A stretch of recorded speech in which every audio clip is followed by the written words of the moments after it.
protect ourselves from having babies still young and from diseases. It symbolizes ourselves that we are still a virgin and we are proud of our cultures.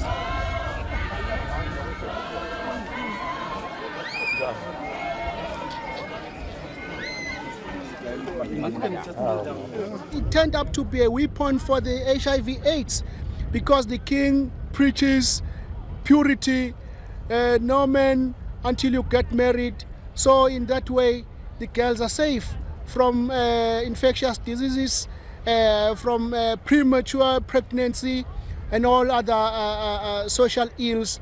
The girls are free, so that is why we're so happy to continue with this.